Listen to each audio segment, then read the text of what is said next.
Howdy folks, welcome back to another episode of The Good, the Bad and the Ugly, the Michael Jingles. The Michael Jingles? Did I really say that? I've forgotten who I am. The not so mighty Jingles, I can't remember my own name. Don't worry, we'll edit all that out. Anyway, welcome to another episode of The Good, the Bad and the Ugly with the mighty Jingles. Not quite as mighty as he thinks he is. This is Minio, and he is driving the premium Tier 8 tank destroyer, the Pack 43. Oh my god, I nearly did it again. The Pack 43 Tiger 88. Now, what we have here is a situation that's all too common in World of Tanks. He's recognised that his team are just lemming training up the other side of the map. And instead of doing what most people would do, drive down this eastern road alone, complaining that his team are noobs and then dying by himself, he's holding up on the corner and digging in, ready to defend.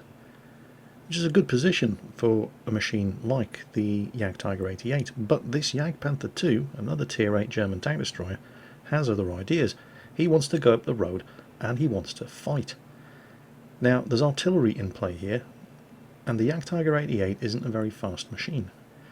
And so Minio is understandably cautious and reluctant to follow the Panther 2's example. And he's trying to get this guy to fall back, but the Panther 2 wants to go up the road and he wants to fight. And he's already starting to take hits. Now, at this point, Minio has a choice. He can either leave him to his fate, or he can go up there and back him up. He makes the decision to go up and back him up, but it's going to take him time. Performance-wise, the premium Tier 8 Tiger handles more or less like a completely stock Tier 9 Tiger, but with a slightly better than stock engine. It's not fast at all, but this is a road. It's not particularly rough terrain, so he is able to make some relatively decent speed up in order to support this Panther. Takes a hit from the Hellcat, starts bouncing shots from the Comet, bounces a shot from the KV-1S. Hellcat desperately backing off. Suddenly, these guys aren't feeling quite so brave. Now there's two Tier 8 tank destroyers facing off against them. He kills the Hellcat first, he has the most dangerous gun, and then he finishes off the Comet. Now there's a Tiger P turned up as well, and that's not all. But this is what makes the premium Tier 8 Tiger so special. It's the rate of fire on this 88mm Pack 43 gun. Fresh out of the box, before you even fit ventilation or a gun rammer, this thing fires a shot every 5.4 seconds. That is a phenomenal rate of fire. And it soon adds up.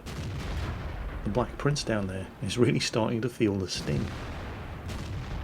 With a gun rammer and ventilation, my premium Tiger 88 gets a shot off every 4.56 seconds.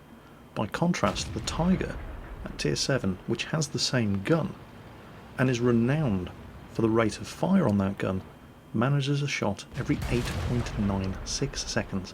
The rate of fire is almost double that of the Tier 7 heavy Tiger tank. This thing pushes out a damage per minute of 2,667. Not as good, of course, as the Tier 7 Russian tank destroyer, the Su-122-44, with its absurd 2,925 damage per minute, but hey, Russian. So, in the time that it took me to tell you all of that, he's done over 3,000 damage with a gun that does 240 average damage per hit. Rather than pushing on down the road, he's leaving that to some guys who finally turned up when it was far too late. He's pushing over the ridge here and opening up on this very, very unfortunate IS-3, who's managed to get his tracks blown off, pinned into position, with a Tiger 88 and a Panther 2 shooting at him. But then suddenly, an enemy Tiger 88 appears. Now, Minio's going for the guy's front drive wheel, trying to blow his tracks off and immobilise him so he can't turn the gun around on him. But the enemy Tiger 88 he's not falling for that old trick. He uses his repair kit, and these two start blazing away at each other. But Minio knows something that he doesn't. He's got a Panther 2 on his right flank. Chaffee goes screaming up the middle, trying to flush out enemy artillery. And again, instead of going with the flow, Minio decides, yeah, slow machine, plenty of other tanks heading up that way. The majority of the enemy tanks that are still in play are all coming down the western flank. So instead of trying to beat the chaffee to the enemy artillery, he lays upon the corner, ready to start putting some flanking fire in these guys as they threaten the base. Contrary to popular belief, this Tier 8 premium Jagdtiger with a Pak-43 gun is actually a more faithful representation of the real Jagdtiger that did exist in the Second World War than the one that you get at Tier 9. The Tier 9 Jagdtiger has as a stock gun the KWK-44 128mm gun, and that is the gun that the Jagdtiger was designed to use. The fully upgraded Tier 9 Jagdtiger, however, uses a gun that the real Jagdtiger never had. However, this guy that you have down here at Tier 8 using the KWK-43 88mm gun did actually exist. There just weren't enough of the 128mm guns to go around, and so the second batch of Jagdtigers to be produced did actually use this KWK-43 88mm gun. This gun on the firing range was capable of penetrating 132mm of 30-degree sloped rolled homogeneous plate armour with its standard armour-piercing capped ballistic high-explosive ammunition at a range of 2 kilometres. Toss some armour-piercing composite rigid ammunition in the barrel and you could up that penetration to 153mm, and it would hit a target at that range, measuring no more than 2.5 by 2 metres, 89% of the time, with its first shot. This was an absolutely deadly anti-tank gun. Now your biggest nightmare when you're driving one of these things is coming up against fast, nimble little buggers like Chaffies and Type 64s at close range, because if they get around you, you're dead meat. But once again, Minio knows something that the guy in the Type 64 doesn't. There's a Chaffee coming back to save his ass, and he kills the Type 64 after Minio plants 2 shots into him and nearly kills him himself. Now he's free to come up behind this very unfortunate IS for a spot of surprise butt sex. Remember, surprise butt sex, best kind of butt sex. And again, goes for the tracks. So he's got to turn that big, lumbering, slow, stupid turret around, and he just knows that there's no way he's getting out of that. All that remains is to finish off the artillery. But it's a Burt, an FV304, and a Jagdtiger 88 is not going to catch an FV304 unless the FV304 is going to come to the Jagdtiger 88. And what are the chances of that? Well, you might be surprised. Bit of a spoiler. Sorry about that. This just was one of those golden games where absolutely everything went right. The tanks that he was facing off against at the start were just cannon fodder for him. He had some fantastic backup from the Jagdpanther 2 who stayed with him to take out the IS-3 and the other Jagdtiger 88. A Chaffee had his back against the Type 64, and the enemy artillery comes right towards him when he had absolutely no chance of catching him. So he does manage to get one more shot in, but the Chaffee takes the kill, and well done to him too. So that was Minio with 6,212 damage done in the Tier 8 Premium Jagdtiger Pak-43. So far on The Good, the Bad and the Ugly, whenever I've shown you somebody doing something really, really stupid, it's usually just because they didn't know any better. That Object 140 has no excuse for what he's about to do. He's played 27,000 games and he has a 60% win rating. He is good at welded tanks and he has absolutely no excuse for doing this. And he's now blocking the AT-15 from retreating. Was that deliberate? Keeps him in place long enough for the T-71 to blow his tracks off. FV215B183 reloads and finishes him off, and then he drives off. Was it accidental? Was it deliberate? Well, let's see what he has to say in chat. Yep, it was deliberate. It was a deliberate blocking which led to a team kill from somebody who should know better. He claims the AT-15 was blocking him. Well, it kind of looked to me like he was blocking the AT-15A from firing, and then he was blocking the AT-15A from retreating. But let's give him the benefit of the doubt. Let's have a look at that again from a different angle. So, AT-15 fires. Object 140 moves and blocks the AT-15 shot. The AT-15, who is zoomed in, not fully aware of how close he is to the Object 140, but even so, the Object 140 is entirely capable of getting out of the way.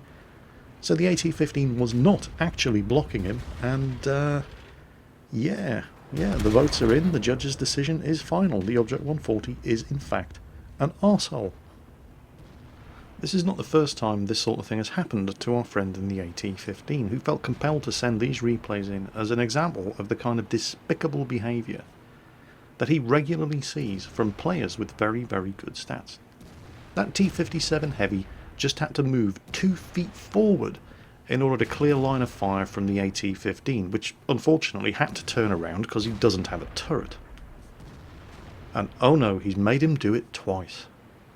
AT-15 has no idea there's a T-57 Heavy behind him because he's zoomed in, he's shooting at enemy tanks. He can't see what's going on behind him because he doesn't have a sniper view that points out the back of the tank. You'd think that after playing 27,000 games, the guy in the T-57 Heavy would understand this, but no. And he is in fact so pissed off that the AT-15 made him move forward 2 feet in order to take a shot that he's going to issue a stern warning to him in chat about the consequences of doing that again. And there it is. Next time you block me, you'll be shot. What a douchebag. Spoiled little princess who thinks that the entire universe exists for his gratification and his gratification only. And, you know, if you think about it, it shouldn't really come as any surprise to find that people who are very, very good at online multiplayer gaming can also be some of the biggest dicks you're ever going to come across, because some of those very qualities that make people good at online multiplayer gaming, hyper-aggression, extreme competitiveness, well, they also make you social cancer. It's not always the case, of course. Just to name 2 examples off the top of my head, guys that I regularly livestream with, Quickie Baby and Circumflexes. They're very, very good at what they do, and they're also really, really nice people. But it shouldn't come as any surprise to us that a lot of the people who are good at this sort of thing, well, the tanks, for example, in this case, are also complete wankers. And once again, a whole bunch of friendly tanks got some enemies cornered. The T-57 Heavy at the back of the pack, he is the one with a clear line of fire. He is the one who can see what's going on, and he team kills the AT-15 for getting in his way again. Never mind the fact that 3 other friendly tanks were also getting in his way. No, he'd warned the AT-15, and he carried out his threat. It was actually the enemy Tortoise that got the killing shot, but the T-57 Heavy seems to think he's the one who killed him because he deliberately put 2 shots into the back of Tank Annihilator's AT-15 because he was blocking him again, and he then proceeds to lecture him in chat about it. Yeah, sure, that's right, he was blocking you from 50 meters in front of you. And you know what? This is not an isolated incident. The IS-7 that this cockmuncher is platooned with is possibly even a bigger arsehole than the guy driving the T-57 Heavy. Get a load of this. They're chasing the last kill. Alright, there's an enemy Waffenträger still up there. And if you ever wonder how it is possible that utter wankers like these 2 manage to have such good stats, well, look no further. Watch the IS-7. Object 140 is going to get there first. You can see his gun barrel pointing. Yeah, that's right. Really? Did he? Yes, he really did, just to do that. Deliberately team killed the Object 140 so that he could get a top gun. IS-7 had better watch out though. He did just block the T-57 Heavy from taking a shot. He's liable to team kill him in the next game they play. What a pair of cocks. Here's a little game that was sent in by Shabatarion in the Tiger. He's actually platooned up with 2 others. There's Silent Spy 22 in an SU-152 and Krilla 340 who's in a T-29. They're all in Tier 7 tanks at a Tier 8 match here on Siegfried Line. Interesting feature of worldoftanksreplays.com is that if you upload a replay, it automatically links to the replay files of everybody else from the same battle who also uploaded a replay.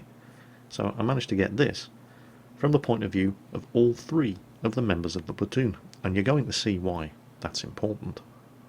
Hellcat, in a spotting position out in the field, has just lit up his first target, T-43.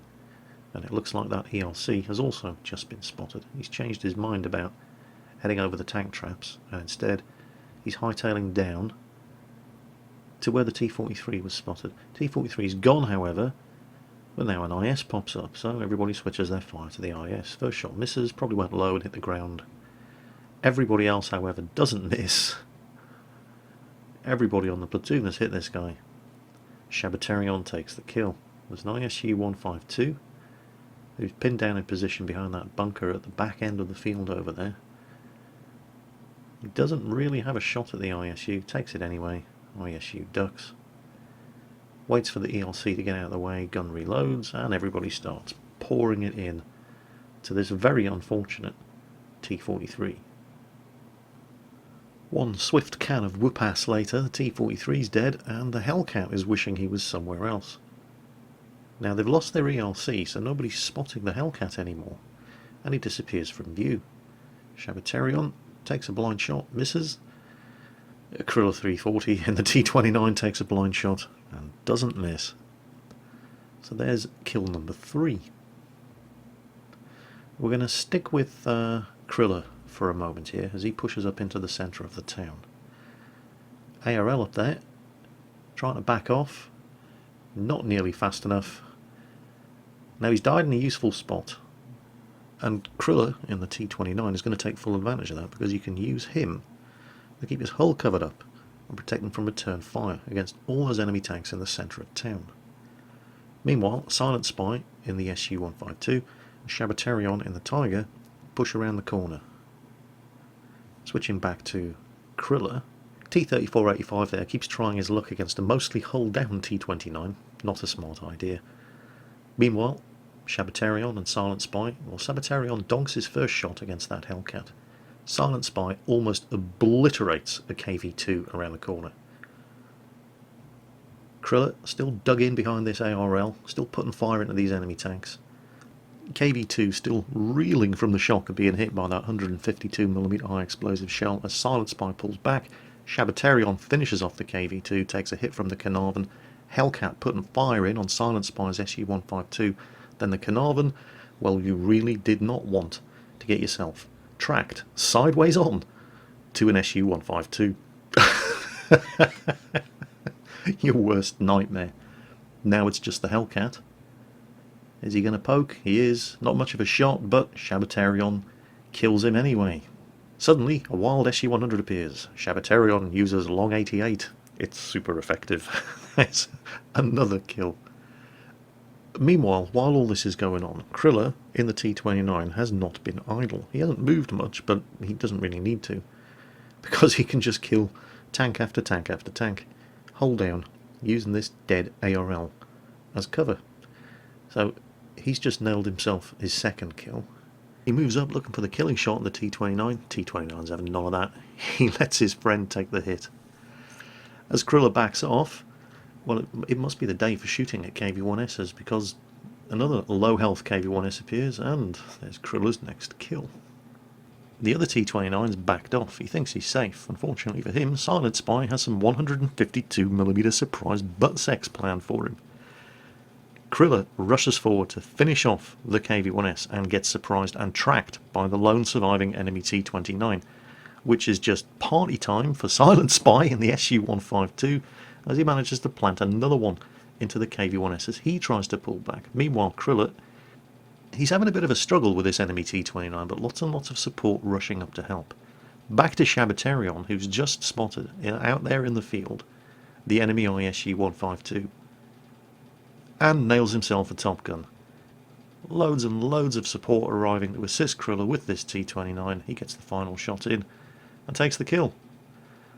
Were you counting how many kills the platoon managed to get during the course of this game?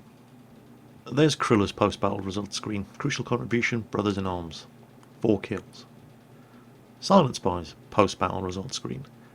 Crucial contribution, Brothers in Arms. 3 kills. And last but not least, Shabatarion's post-battle results screen. Crucial contribution, Brothers in Arms, and Top Gun. Between the three of them, they scooped 7 Battle Hero awards and killed 13 of the enemy tanks. There were only 2 tanks on the enemy team that this platoon did not kill. That's not a bad day's work. As always, folks, take care on that battlefield, and I'll catch you next time.